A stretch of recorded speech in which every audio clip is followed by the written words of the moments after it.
Assalamu alaikum jama'a, har kullum ni ne naku Karat, ina muku fatan alkhairi.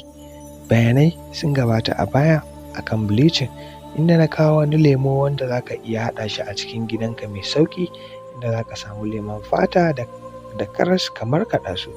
Lallai a wannan ma nan ƙara kawo wani nau'in lemon da dai ka je kai bleaching wanda ka haɗa shi a gidanka, kenan ka ga ka yi amfani da kuɗinka wajen hanya mai kyau.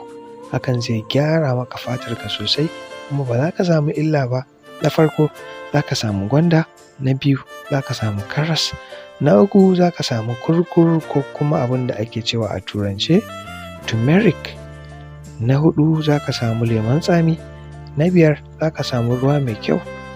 Bayan ka wanke kuma ka cire bayan gwandarka, za ka cire ƙwallayen. Haka shi ma karas za ka wanke shi sannan ka cire bayan shi, sai ka haɗa da wannan gwandar da kuma wannan karas ɗin, sannan ka saka kurkur guda ɗaya, sannan ka matsa lemon tsami guda ɗaya, ka ƙara ruwa iya tsawon yawan da kake so, sai ka markaɗa.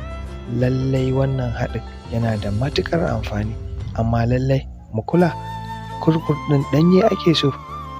'Yan uwa mu kiyaye kanmu da bleaching bayi da amfani, sai dai illa da yake yi mana. Har kullum ni ne naku Karat, na bar ku lafiya, sai anjima.